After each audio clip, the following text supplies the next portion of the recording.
If you had the power to make anybody say yes, would you use it for good or evil? Would you convince your friends to stop using plastic straws, or convince your neighbor that you have a crush on to leave his or her spouse to be with you?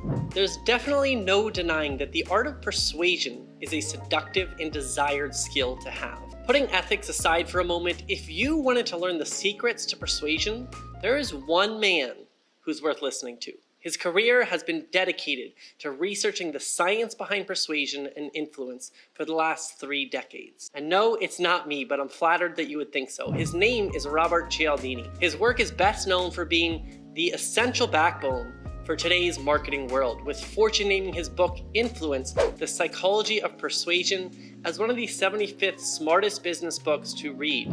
Now, they said this in 2015, and the crazy thing is that the book was originally published back in 1984. It just goes to show you that marketing never changes, no matter what platform you use to market. In his newer research, Cialdini has demonstrated and observed that the best way to use these weapons of persuasion is for good. So sorry, it looks like your neighbor is sticking with their spouse.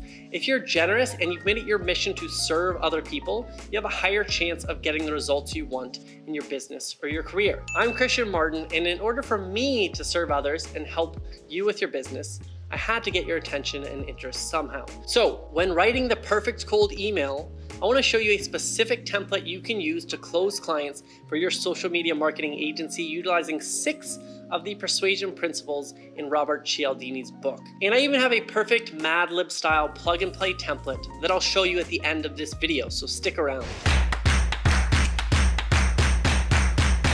Let me show you an actual cold email we recently received from a freelance social media marketer. See if you can spot any issues with the email. Here it goes. Hi, you're most likely missing out on a lot of opportunities since your site isn't getting the potential traffic that it should. I ran a few Facebook reporting tests and the data showed some issues on your website preventing people from being able to reach you to become customers. I'll fix that for you for cheap. If you'd like to know more about my Facebook ad services, let me know and we can set up a time for a free consultation.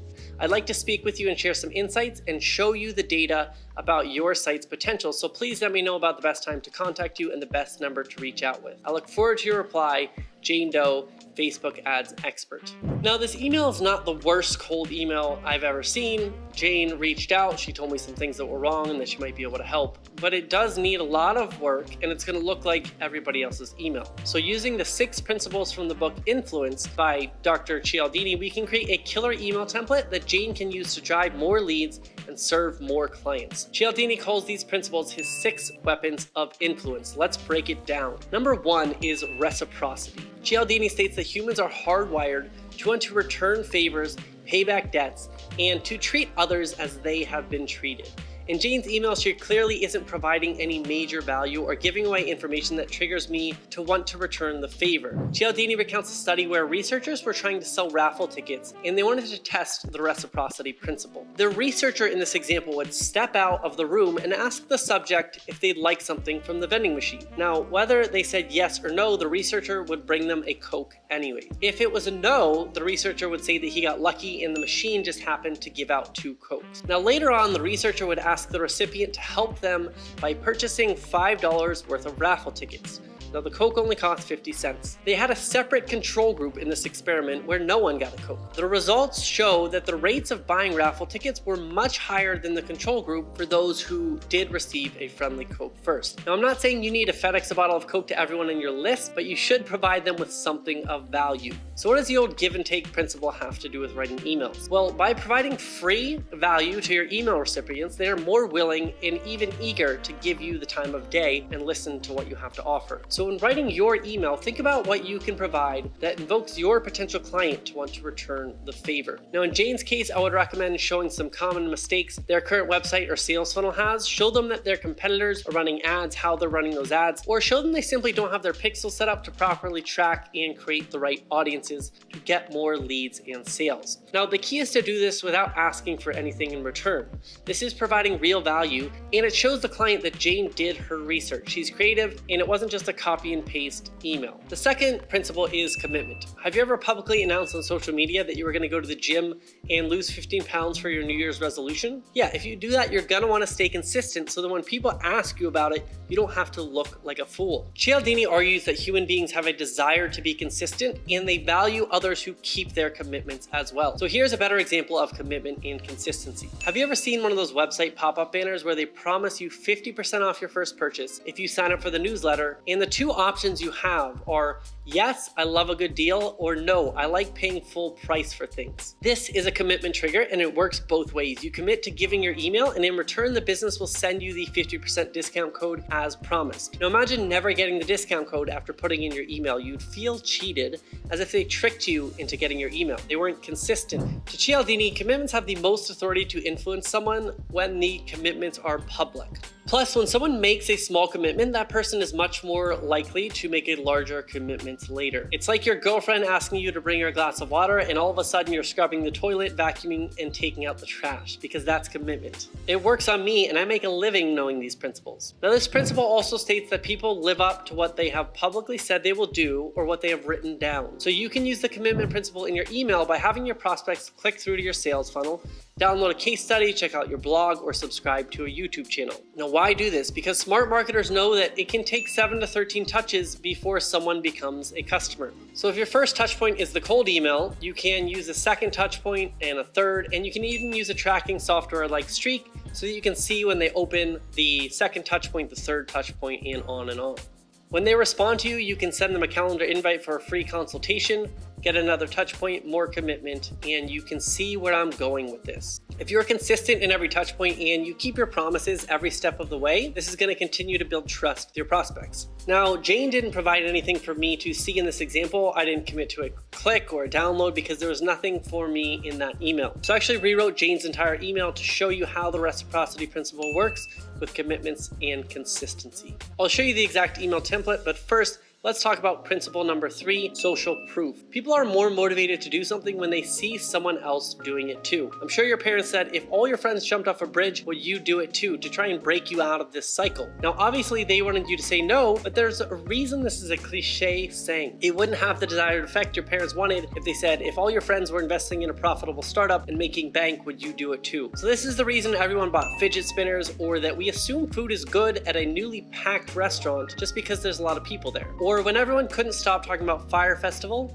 because Victoria's Secret models were making posts about it on Instagram. Now, we did a deeper dive about the Fire Festival documentaries and the dark side of social media in another video. You can check out that video by clicking on the upper right if you're interested. Now, if you actually went to Fire Festival, I'm so sorry. So this principle is related to safety in numbers, or the wisdom of crowds. Cialdini sees uncertainty as the cause of the behaviors behind this principle. It gives us trust in our decisions when we see other people making those same decisions. Now, when we don't know what to do, we look to others for social cues to validate our actions. So how can Jane add social proof to her emails? Well, she can provide case studies with other clients, a link to her LinkedIn account, testimonials, or she can name drop some companies she's worked with in the past. Now, I don't know her background, but in order to convince me that she's a great social media marketer, I'd like to see some history or referrals that shows that she knows her shit. Now, speaking of knowing your shit, the next principle is authority. Now, this one is pretty obvious. It's similar to social proof. Cialdini uses the now famous Milgram experiment on obedience to demonstrate authority. Basically, if normal participants in a psychological study are told by a man in a white lab coat to little by little electrocute another study participant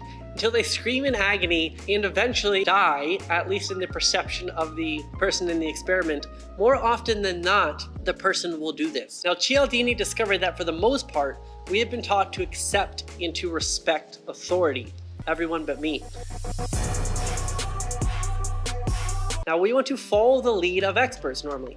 The normal tendency of regular people is to trust symbols of authority like titles, appearance, trophies, or accolades. However, if you want to work with profitable businesses with very smart owners, you have to understand that a lot of them can see through these things. So how do we apply this in Jane's email? As an authority, you need to sell the transformation you can provide for your client, not information.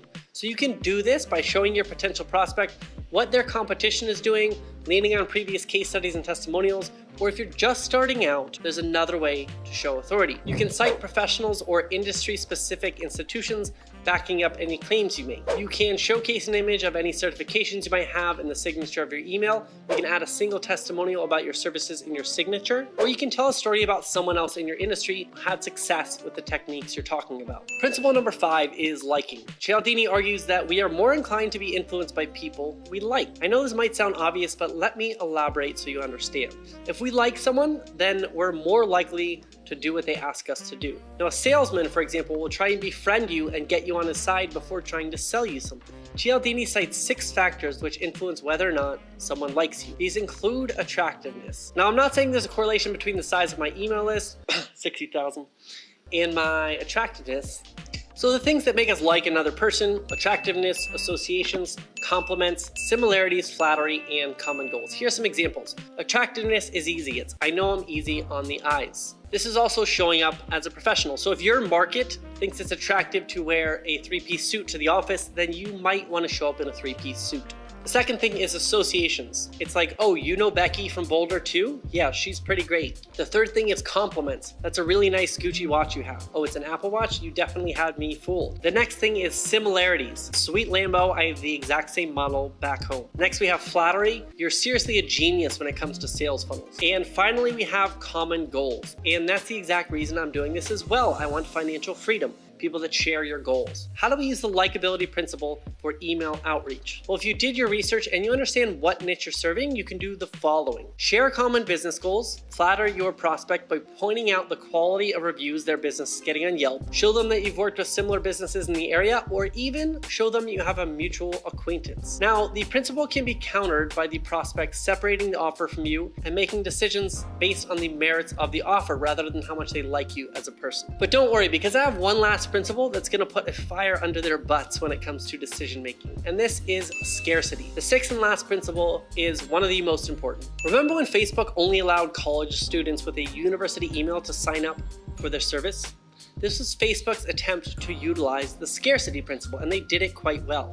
Now remember how literally anyone could join MySpace? Well, where's MySpace now? It's nothing but a vast no man's land of hopeful DJs and stripper bots. There was no scarcity. The scarcity principle is extremely powerful. It operates on the value that people attach to things and what you might know as FOMO, fear of missing out.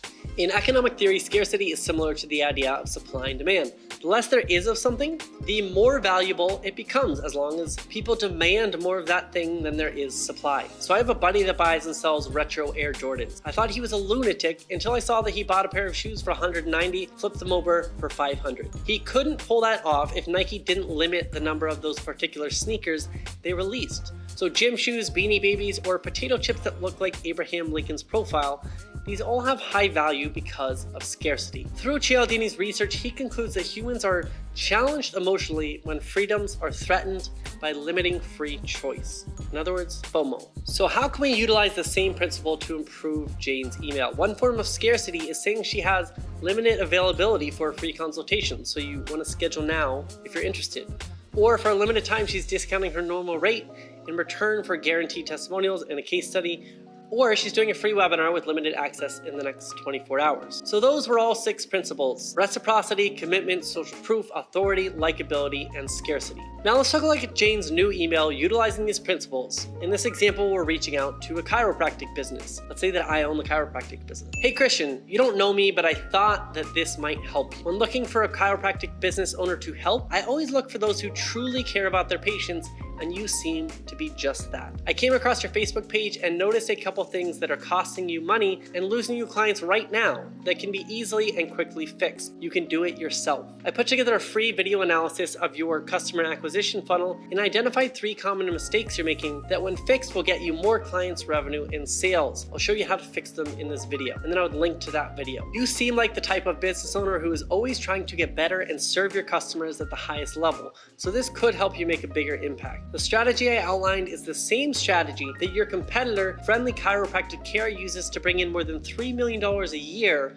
using digital marketing. I'll show you what I mean in this 5-minute video. Just to let you know, to save space, this video expires in 5 days, so be sure to check it out before then if you're curious. Here's that link again. Thanks, Jane Doe. And then in the signature, we have Denver, Colorado, and include a photo if you're attractive. Otherwise, maybe post a pic of your cute dog. Just kidding. Definitely include a photo of yourself. And then you can also also use a call to action to a strategy session. I help chiropractic specialists to do what they do best, which is serving their patients by bringing them qualified leads through social media marketing. Schedule a free 3-step patient attraction strategy session here. Include the link to your calendar. Now that's a much better email. Can you spot where I use the 6 weapons of persuasion? Leave a comment down below with the ones you recognize and I'll let you know if you're correct or not. And as promised, in the description below is a link to the download for the email template. Download it now while it's available because I won't have this up forever. So once I decide this is gone, it's gone forever. That's scarcity. Thanks for watching this week's video breakdown. If you want to see us break down more pop culture trends,